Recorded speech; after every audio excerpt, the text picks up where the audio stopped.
देखिए, हर बच्चा अलग होता है और हम भी चार अलग अलग बच्चों के बारे में बात करेंगे। ऐसे बच्चे जिनकी पढ़ाई ज़्यादा हुई है और मार्क्स भी अच्छे आ रहे हैं, ज़्यादा आ रहे हैं, तो उनको हम पीजे एमजे कहेंगे, पढ़ाई ज़्यादा मार्क्स ज़्यादा। दूसरा, पढ़ाई ज़्यादा मार्क्स कम। तीसरा, पढ़ाई कम मार्क्स ज़्यादा। और चौथा, पढ़ाई कम और मार्क्स भी कम। ठीक है, तो आप कौन से कैटेगरी, कौन से टाइप में हो आप देखिए, और उस अकॉर्डिंगली आप अपने सजेशंस ले सकते हैं। चारों टाइप के लिए मेरे पास सजेशंस थोड़े अलग अलग है। तो सबसे पहले बात करते हैं उन बच्चों के बारे में जो पढ़ाई ज़्यादा कर रहे हैं और जिनके मार्क्स भी अच्छे आ रहे हैं, ज़्यादा आ रहे हैं, मतलब 80 प्लस आ रहे हैं। तो ऐसे बच्चे हैं जो 80 प्लस आ रहे हैं, इनका पूरा सिलेबस हो चुका है कंप्लीट, ये लोग रेडी है एग्जाम के लिए। बट सर हम 80 पे अटक जाते हैं, हमें 90 प्लस जाना है।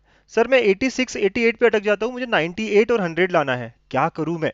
तो बच्चों आपके लिए सजेशन यही है कि आप मॉक टेस्ट दीजिए, और सिर्फ मॉक टेस्ट ना देते हुए आप एनालाइज करिए, इम्प्रूव करिए कि कौन सा वो टॉपिक है जिसमें मेरी मिस्टेक हो रही है। अब मॉक टेस्ट कितनी देनी चाहिए सर? तो अभी 2 हफ्ते बचे हैं। You should give 7 to 10 mock test, full syllabus mock test 7 to 10 देनी है।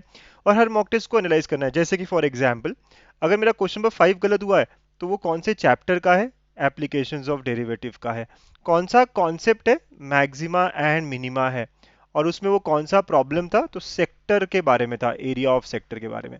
तो ये आपको ऐसा एनालिसिस करना पड़ेगा जो भी गलत हुआ है। ठीक है, डिटेल्ड एनालिसिस कैसे करते हैं इसके लिए हम अलग वीडियो शेयर करूंगा मैं, बट एग्जाम्पल मैं आपको दे रहा हूँ, इस तरह आपको एनालिसिस करना है। और फिर सेक्टर का फॉर्मूला, सेक्टर के जैसे क्वेश्चंस उसी दिन ट्राई करने हैं, उसी दिन इंप्रूव करना है। तो analysis and improve is the best point for you. Chapter wise जाने की जरूरत नहीं है, आपका जो रिवीजन है आप सोचो नहीं अब कि सर रिवीजन कैसे करूँ। मॉक टेस्ट ही आपके रिवीजन है। जो सही आ रहा है वो आपका सही चल रहा है चैप्टर, उसको कुछ करने की जरूरत नहीं है। जो गलत आ रहा है उसको जाके देखना है और इम्प्रूव करना है। और ये बच्चों के पता है मिस्टेक्स जो होते हैं ना, वो इजी चैप्टर्स में होते हैं, इजी टॉपिक्स में होते हैं। जैसे कि ये बच्चे जो है बहुत बार लॉजिक में गलतियां कर लेते हैं, बहुत बार एलपीपी में गलतियां कर लेते हैं। अगर मैं मैथ्स रिस्पेक्ट में बात करूँ, सेम लॉजिक आप, सेम चीज़ें आप फिजिक्स केमिस्ट्री के लिए भी बोल रहे हो, राइट, हो रहे होंगे। तो अगर आपका ऐसा है तो आप ओवर कॉन्फिडेंट हो जाते हो। हाँ, डिफिकल्ट चैप्टर इंटीग्रेशन तो अच्छे से कर लेता हूँ सर, लॉजिक में गलती करके आता हूँ। तो बच्चों जब भी ये क्वेश्चन सॉल्व करोगे ना आप, जब भी ये क्वेश्चन सॉल्व करोगे आप, तो आप एक और बार चेक कर लिया करिए कि सब सही किया है ना। जब भी आप सॉल्व करते हो एग्जाम में इन क्वेश्चंस को, तो हमेशा रीचेक करना है कि इन टॉपिक्स को जहां मैं ज़्यादा गलती करता हूँ वहाँ मेरा पूरा ध्यान है, राइट, वहाँ मैंने हमेशा चेक किया है। ठीक है, तो ये है मेरा सजेशन, इससे पक्का आपका इंप्रूवमेंट होगा नेक्स्ट मॉक टेस्ट में। ठीक बच्चों, चलो good. Then next type of बच्चे हैं, और सबसे ज़्यादा बच्चे यहीं पे है, जो पढ़ाई ज़्यादा करते हैं लेकिन मार्क्स कम आते हैं। ये टाइप 2 में मेरी ज़्यादा से ज़्यादा जनता जो है, मेरे ज़्यादा से ज़्यादा स्टूडेंट्स जो इसी में है। तो बच्चों आपको मेरा सजेशन क्या है? क्लैरिटी लेके आइए अपनी प्रिपरेशन में। सर दिन रात लगा हुआ हूँ लेकिन मार्क्स ही नहीं आ रहे, इतना पढ़ता हूँ सर, इतना पढ़ता हूँ लेकिन मार्क्स 40 पे अटक गए, 50 पे अटक गए, क्या करूँ? अभी के अभी इस वीडियो को यही पॉज कर दो, और अभी के अभी क्लैरिटी लेके आइए अपने प्रिपरेशन की। क्या लाना है क्लैरिटी? कि यार मेरे बेस्ट टॉपिक कौन से हैं, कौन कौन से चैप्टर्स हैं, इनके क्वेश्चंस मैं ट्राई करता ही हूँ और मेरे करेक्ट आते हैं। फॉर एग्जांपल मेरा बेस्ट टॉपिक है लॉजिक, मेरा बेस्ट टॉपिक है एलपीपी, मेरा बेस्ट टॉपिक है pair of straight lines, right, मेरा बेस्ट टॉपिक है लेट अस से डिफरेंशिएशन। तो जो भी आपके बेस्ट चैप्टर्स है, बेस्ट टॉपिक्स है, वो आप यहाँ लिखेंगे। ठीक है, चैप्टर्स के नाम आप लिखेंगे कि इनमें मुझे हमेशा मार्क मिलते हैं। ठीक है, ओके टॉपिक्स जो कभी गलत होते हैं कभी सही होते हैं, तो सर कभी गलत कभी सही मेरा वेक्टर्स हो जाता है, कभी गलत कभी सही मेरा एओडी हो जाता है, कभी एप्लीकेशंस ऑफ डेरिवेटिव, कभी सही कभी गलत मेरा एरिया वाला एप्लीकेशन ऑफ इंटीग्रेशन हो जाता है। ठीक है, और वर्स्ट टॉपिक कि जो मुझे बिल्कुल नहीं आता है ना, ये आप एनालिसिस करो, सर इनडेफिनेट इंटीग्रेशन मेरे को आता ही नहीं है, राइट। या फिर मेरे को डिफरेंशियल इक्वेशन ना बहुत टफ जाता है, आता ही नहीं है। तो इस तरह आप लोग सबसे पहले तो क्लैरिटी लेके आइए कि कौन से चैप्टर्स कितने आपके अच्छे और कितने आपके बुरे। ठीक है, इससे आपको पता चल जाएगा यार आपका मिनिमम स्कोर कितना होना चाहिए। जैसे अगर आपका लॉजिक अच्छा है तो आपके 3 क्वेश्चन हो गए, मतलब आपको 6 मार्क्स मिलने ही चाहिए। एलपीपी अच्छा है तो 2 क्वेश्चन हो गए, 5 मार्क मिलने ही चाहिए। पेयर ऑफ स्टेटमेंट अच्छा है मतलब 2 क्वेश्चन हो गए, राइट, और 4 मार्क मिलने ही चाहिए। 5 क्वेश्चन देखो ऐसे आपको। डेरिवेटिव अच्छा है तो 3 क्वेश्चन, 4 क्वेश्चन आपके होने ही चाहिए। तो आपको पता चल जाएगा यार मिनिमम मेरा स्कोर इतना आना ही चाहिए। अगले बार जब भी टेस्ट दोगे तो इन चैप्टर्स को सबसे पहले ट्राई करने का, इन चैप्टर्स के मार्क्स पूरे पूरे लेने का। बाकी चैप्टर्स जो डिफिकल्ट है, जो अच्छे नहीं है, जो वर्स्ट है, उनको पीछे रखना। Right, this is how you should approach to a test, this is how you should approach towards your practice. सबसे पहले अपनी क्लैरिटी लाइए, फर्स्ट पॉइंट ये है। सेकेंड, अब पूरा के पूरा चैप्टर खराब है, लेकिन कुछ टॉपिक्स, कुछ कॉन्सेप्ट्स उसमें आप इंप्रूव कर सकते हैं, राइट? तो you should prepare and move the topics. आपको सिलेक्टिव स्टडी करनी पड़ेगी। सिलेक्टिव स्टडी का मतलब क्या सर? अब देखो, इंटीग्रेशन खराब लगता है इनडेफिनाइट, मानता हूँ, बट उसमें कुछ कॉन्सेप्ट्स है जो बहुत इजी है और जिस पे क्वेश्चन आ सकते हैं, जैसे कि e power x f of x plus f dash of x वाला। छोटा सा कॉन्सेप्ट है, बहुत अच्छा कॉन्सेप्ट, और इस पे बहुत चांसेस है क्वेश्चन आने के, which is equal to e power x f of x. तो यार टॉपिक्स को करिए, सिलेक्टिव स्टडी करिए। डिफरेंशियल इक्वेशन अच्छा नहीं लगता सर, लेकिन ऑर्डर एंड डिग्री तो कर सकते हो उसमें, राइट? तो ऑर्डर एंड डिग्री कर लीजिए। एप्लीकेशंस अगर अच्छा लगता है, या सर वेरिएबल सेपरेबल अच्छा लगता है, जो भी आपको अच्छा लगता है, तो उसमें कुछ कुछ टॉपिक्स है जिसपे पक्का क्वेश्चन आता है, ऑर्डर डिग्री पे पक्का क्वेश्चन है, तो वो कर लीजिए, उसको मूव कर दीजिए। पूरा चैप्टर छोड़ने का कोई पॉइंट नहीं है ना। सीईटी में आपको पता है कहाँ कहाँ से क्वेश्चंस आ सकते हैं, ठीक है? If you want me to make a separate video कि सर हर चैप्टर में कहाँ कहाँ से क्वेश्चन आ सकते हैं, बता दीजिए ना, फटाफट हम वही कर लेते हैं, उसी पे क्वेश्चंस कर लेते हैं, मज़ा आ जाएगा। तो आप बताइए, कमेंट में डालिए, मैं पक्का I will be very happy to make another video on that. तो आप बच्चों को यही है कि क्लैरिटी लाइए और सिलेक्टिव स्टडी करिए, है ना? और मूव द टॉपिक्स का मतलब है कि यार आज डिफरेंशियल इक्वेशन अच्छा नहीं लग रहा है, राइट, लेकिन अगले टेस्ट से पहले मैं इसको ओके में लेके आऊंगा। कैसे? By doing selective study, right? तो ऐसे थोड़े थोड़े थोड़े थोड़े कॉन्सेप्ट्स को खत्म करूंगा और आगे बढ़ाऊंगा। ठीक है बच्चों? तो यार सिर्फ मॉक टेस्ट देने का कोई पॉइंट नहीं है ना? आपको क्लैरिटी लाना है और सिलेक्टिव स्टडी करनी है, राइट? अगले 14 डेज में ये हो सकता है बहुत अच्छे से, ठीक है? थर्ड टाइप ऑफ बच्चे, PKMJ, मतलब पढ़ाई कम है लेकिन मार्क्स ज़्यादा है। ये तो बहुत बहुत लकी स्टूडेंट्स हैं, इनके गेस वर्क, इनका तुक्का ना सही चल रहा है, राइट? कि सर मैं पढ़ाई कम करता हूँ लेकिन मार्क्स मेरे 70-80 आ जाते हैं। बच्चों, कब तक चलेगा लेकिन ये तुक्का? आज लग रहा है, ज़रूरी है उस दिन लगेगा, राइट? तो हमें तुक्के पे, गेस वर्क पे रिलाई करना चाहिए क्या? बिल्कुल नहीं करना चाहिए। तो क्या करूँ सर? पढ़ाई कम कर रहे हो ना, पढ़ाई ज़्यादा करो। Increase your time of study. यार आप लोग होशियार हो, आप लोग बहुत अच्छे हो, राइट? गेस वर्क आप एलिमिनेट बराबर कर रहे हो, आई एम वेरी श्योर कि आप बहुत चालाक हो, बट आपको अपनी पढ़ाई और इम्प्रूव करना है और इंक्रीज करना है, ठीक है? पढ़ाई इंक्रीज करोगे मतलब नंबर ऑफ आवर्स जो आप बैठ रहे हो, भाई साहब बढ़ाइए, है ना? और एक एक चैप्टर जो कम एफर्ट में, लेस एफर्ट में जो हो जाते हैं, इजी चैप्टर्स जो है, उन्हें उन्हें प्रैक्टिस करिए, राइट? चैप्टर वाइज फटाफट उठाइए आप लोग, है ना? चैप्टर वाइज, कि पहला चैप्टर डन, दूसरा चैप्टर डन, एक एक दिन में 3-3 चैप्टर्स हो सकते हैं हमारे, राइट? और फटाफट उड़ाइए इन सारे चैप्टर्स को। और यस, हाँ, हर 2-3 दिन में एक मॉक टेस्ट दे दीजिए। कितनी मॉक टेस्ट दूं सर? यार 4 से 5 भी दे दो, बहुत है ना? 4 से 5, आपको बहुत ज़्यादा देने की ज़रूरत नहीं है। 4 से 5 मॉक टेस्ट फुल सिलेबस दो, उनको एनालाइज करो कैसे कैसे हो रहा है, टाइम समझेगा इससे आपको कि मेरा टाइम ज़्यादा हो रहा है, कम हो रहा है, कैसे कर रहा हूँ। तो गेस वर्क पे डिपेंड ना करें, अपना टाइम बढ़ाइए और चैप्टर वाइज प्रिपरेशन, फटाफट फटाफट, चैप्टर 1 डन, चैप्टर 2 डन, आपको ये करना चाहिए। एंड फोर्थ कैटेगरी, जो पढ़ाई कम कर रहे हैं और मार्क्स भी कमा रहे हैं।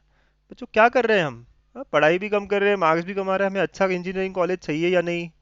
आज पढ़ेंगे तो भाई साहब पूरा आगे का लाइफ सेट हो जाएगा।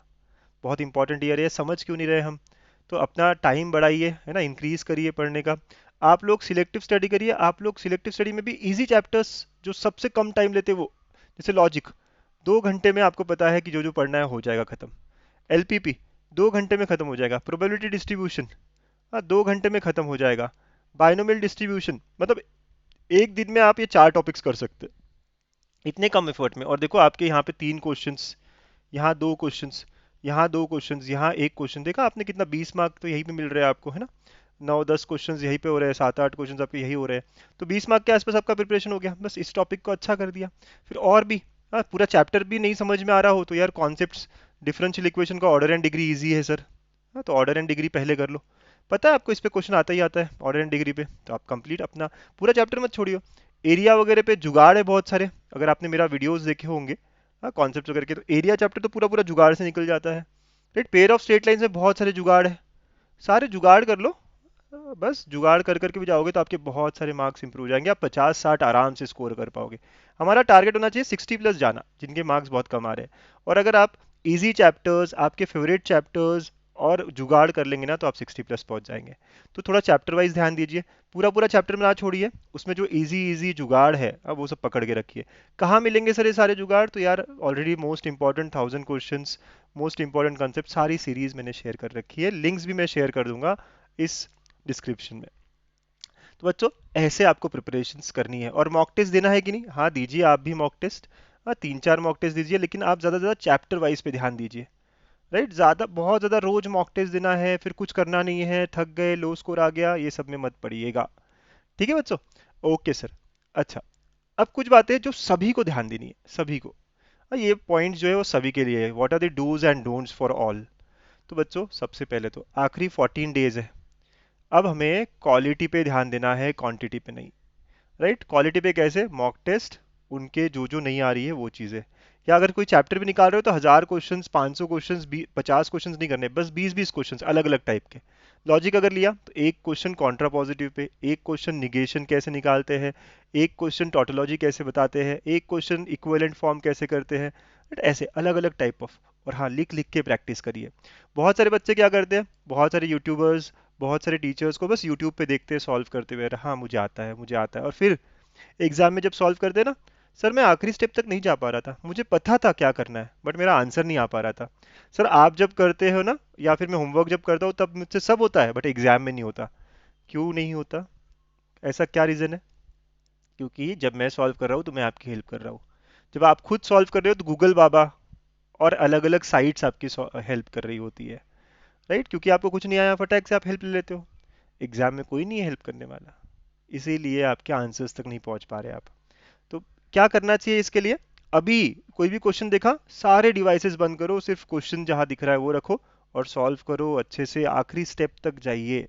आज भी हमारे पास टाइम है, 2 वीक का, हम इम्प्रूव बहुत कर सकते हैं। और टाइम लगा के प्रैक्टिस करिए, है ना? कैसे सर? तो बस बैठ जाइए और देखिए 1 घंटे बाद सीरियसली करने के बाद कितने क्वेश्चंस किए। ऐसा नहीं कि 1 घंटे में 50 करूंगा। आप अभी से बैठ जाइए और देखिए 1 घंटे में कितने हुए आपके। और जब अगली बार बैठेंगे तो 2 क्वेश्चंस और ज़्यादा होने चाहिए, ये ध्यान रखिए। और जब भी आप मॉक टेस्ट देते हैं तो एनालिसिस बहुत ज़रूरी है करना। और या हमेशा यू शुड स्टे कूल, काम एंड पॉजिटिव। किसकी तरह? यस, एम एस धोनी की तरह। हमेशा, चाहे सिचुएशन कोई भी हो, अच्छी हो बुरी हो, कूल रहे, काम रहे, पॉजिटिव रहे, कैसे इंप्रूव कर सकता हूँ ये बारे में सोचे। ठीक है? तो ये आपके डूज है, अच्छे से लिख लीजिए, सारे डूज दिमाग में डाल दीजिए इनको। और डोंट्स क्या है? तो ये सबसे पहली चीज है, अवॉइड सोशल मीडिया, है ना? सोशल मीडिया को यूज करना इज अ डोंट में है ये। कंपेयर ना करे। सर वो शर्मा जी का लड़का बड़ा आगे निकल गया, वो मेरे साथ ही था 10th में। कंपैरिजन छोड़ दीजिए बच्चों, है ना? आपको बस अपना खुद से कंपैरिजन करना है कि मेरा स्कोर अगले टेस्ट में कैसे इंप्रूव होगा। बिल्कुल भी उस और इस फ्रेंड के बारे में बात नहीं करनी है। अरे तू ये वाली मॉक टेस्ट दे रहा है क्या? कहाँ से है ये मॉक टेस्ट? ला मुझे भी, मैं भी देता हूँ। नहीं, हमारा पाथ हमें डिसाइड करना है। 10 मॉक टेस्ट कहीं की भी जो आपको अच्छी लग रही है वो दे रहे हो, बहुत है। 5 मॉक टेस्ट कहीं की एक जगह की दे रहे हो, बहुत है। बहुत ज्यादा कंपेयर ना, अरे तूने ये भी लगाई क्या, तूने वो भी लगाई क्या, इतना डिस्ट्रैक्टेड मत होइए। और तीसरी बात, don't get demotivated due to low scores in mock test. अरे भाई मॉक टेस्ट में कम आ जाता है 50-60 तो उस दिन कोई करता ही नहीं है कुछ। सर आज तो डिप्रेस हो गया मैं, है ना, बहुत खराब गया पेपर। ये मॉक टेस्ट है, ये क्यों है? इसमें कम आना मतलब अच्छी बात है ना, कि हमें बहुत सारे कॉन्सेप्ट्स मिले जिसमें मैं इंप्रूव कर सकता हूँ। मुझे बहुत सारी बातें नहीं पता चली इसमें जो मुझे नहीं आती थी। राइट, ये इस तरह का अप्रोच होना चाहिए, ना कि डीमोटिवेशन। राइट, जब भी मॉक टेस्ट में पूरा आ जाता है मतलब उसमें कुछ सीखा नहीं हमने, कुछ नया नहीं मिला हमको। तो हमेशा मॉक टेस्ट में जितनी ज़्यादा आपको तकलीफें आए उतना आप इम्प्रूव कर सकते हो और इम्प्रूव करते हो। और फोर्थ और फिफ्थ, यार बच्चों जंक फूड अवॉइड करिए अब। बिल्कुल चिप्स खाना बंद करिए, है ना? अपनी हेल्थ पे प्रायोरिटाइज करिए। हेल्थ अच्छी रहेगी तभी दिमाग चलेगा, तभी पेपर अच्छा जाएगा। 2 साल की मेहनत हमारी हेल्थ के कारण नहीं कुछ खराब होनी चाहिए। And yes, please avoid less sleep. बहुत सारे बच्चे रात में भी बहुत जगते हैं, सुबह भी जल्दी उठ जाते हैं। नींद बराबर रखनी है ना? प्रेजेंस ऑफ माइंड बड़ा रहेगा, पॉजिटिव रहोगे, अच्छी एनर्जी के साथ पूरे दिन काम करोगे। तो बिल्कुल ध्यान दीजिए जो जो पॉइंट्स मैंने बताए हैं। हम लोग बहुत अच्छा कर सकते हैं 14-15 डेज में तो सर। पूरा हम अच्छे से रिवाइज और कहाँ का कहाँ पहुंच सकते हैं। 40 वाला 70-80 पे पहुंच सकता है, 70-80 वाला 80-90 पे, और 90 वाला 100 पे। क्योंकि हम सबको पता है। राइट, मुझे कुछ पंक्तियां याद आती है हरिवंश राय बच्चन की। असफलता एक चुनौती है, इसे स्वीकार करो। क्या कमी रह गई, देखो और सुधार करो।